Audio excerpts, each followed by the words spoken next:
dia faly manolotra ny araba tompo lahy sy tompo vavy. Manga ny lanitry Madagasikara amin'izao fotoan'izao fa ny any amin'ny morontsiraka afovoany andrefana sy atsimo andrefan'ny Madagasikara iny no mafy ny onja sy ny alondrano ary ny rivotra noho ny fanatonan'ny front ny andian-drahona lehibe iray izay matevina. Arak'izany ary dia toy izao manaraka izao ny toetr'andro ny tombatombanana ao amin'ny rapitso fahadimy ny volana aogositra 2024 sy 2025 amin'ny maraina dia anorana malefaka ny faritra Sava sy Analanjorofo, anorana tandrifin-drahona kosa ny faritra Nosy sy Sambrano.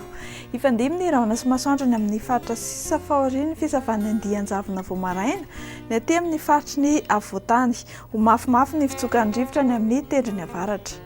Ho amin'ny rapitso tolakandro dia saika hibalika be ny masoandro afa-tsy ny faritra Antalahy sy Maroantsetra no anorana malefaka ary any Nosy sy Sambrano izay mbola hitoy hatrany ny orana tandrifin-drahona. Mikasika ny maripana no tombatombanana ao amin'ny rapitso maraina indray dia izy fidinana ny ray-pahatelo atsimo sy ny ray-pahatelo avaratra andrefana.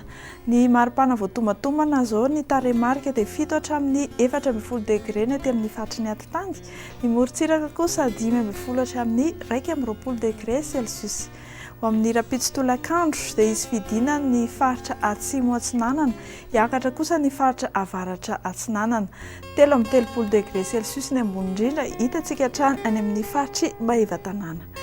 Ho an'ireo tanan-dehibe vitsivitsy raha any Paris ianao dia fatary fa olona lovandrahona indray any.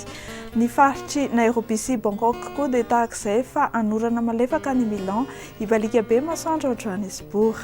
Ho an'ireo nosy rahavavy indray ho any Port-Louis sy ny faritry Comore ary Saint-Denis dia hifandimy ny rahona sy masoandro, hibalika be kosa ny masoandro ny faritry Seychelles.